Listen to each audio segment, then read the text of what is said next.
Hello students, let's see this question. The question says the standard Gibbs energy change at 300 Kelvin for the reaction this. इस reaction के लिए ये जो reaction है इस reaction के लिए आपका जो स्टैंडर्ड गिब्स एनर्जी चेंज है यानी कि डेल्टा जी नॉट की जो वैल्यू है वो कितनी है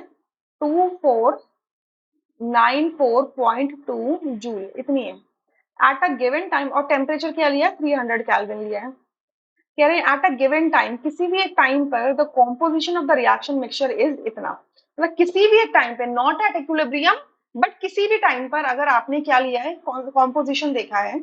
ए की कॉन्सेंट्रेशन है 1/2 बी की कॉन्सेंट्रेशन है 2 और सी की कॉन्सेंट्रेशन है 1/2 द रिएक्शन प्रोसीड इन किस डायरेक्शन प्रोसीड करेगा forward direction backward direction reverse direction क्यों क्यू क्यू और केसी का रिलेशनशिप दिया हुआ ठीक है तो यहाँ से हमें दो चीजें कैलकुलेट करनी है पहला तो हमें क्या कैलकुलेट करना है क्यूसी कैलकुलेट करना है और दूसरा केसी कैलकुलेट करना है तो कॉन्सेंट्रेशन अगर हम किसी भी टाइम पे लेते हैं तो उस टाइम पे क्यूसी कैलकुलेट करते हैं क्यूसी होता है रिएक्शन कोशेंट क्या होता है concentration of product multiply concentration of product की power the product of the concentration of the product लेंगे each term raised to the power their stoichiometric coefficients divided by the product of the concentration of the reactant terms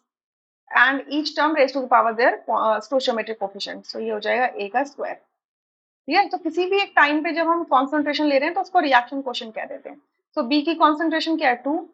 सी की concentration है 1/2 और ए की concentration है 1/2 और इसका कर देंगे होल स्क्वायर तो इससे सॉल्व करके करेंगे तो आ जाएगा 4 ठीक है यानी कि क्यूसी की वैल्यू आई है 4 अब डेल्टा जी दिया है टी दिया है और आर दिया है तो हम केसी निकाल सकते हैं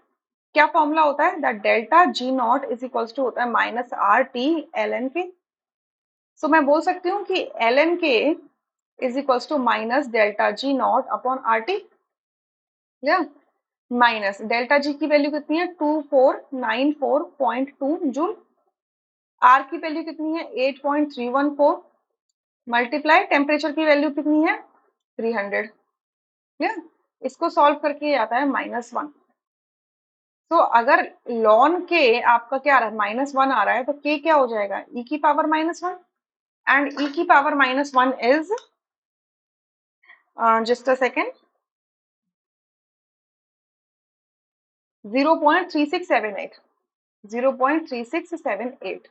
ठीक है या तो आप डायरेक्टली पता कर लो या देखो यहाँ पे ई की वैल्यू दी है तो आप इसे क्या लिख सकते हो के इज इक्वल्स टू 1/e लिख सकते हो 1/e और ई की वैल्यू क्या है 2.718 है तो फ्रैक्शन को सॉल्व कर लोगे दैट इज 1/2.718 तो ये वैल्यू आपको क्या आएगी 0.3678 आएगी ठीक है ये केसी की वैल्यू आ रही है ये बेसिकली यहाँ पर केसी है क्लियर तो अब यहाँ से आप क्या देख पा रहे हो दैट क्यूसी एंड केसी के बीच में क्या रिलेशन है QC is greater than KC QC की वैल्यू है 4 और केसी की वैल्यू है 0.3678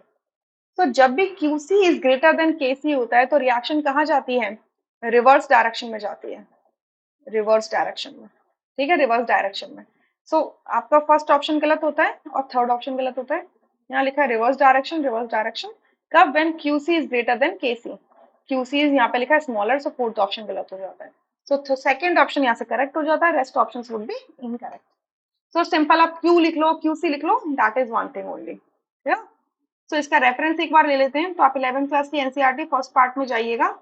और पेज नंबर 206 देखिएगा वहां पे एक बार ग्राफ दे रखा है तो वहां से आपको आइडिया लग जाएगा I hope you understood thank you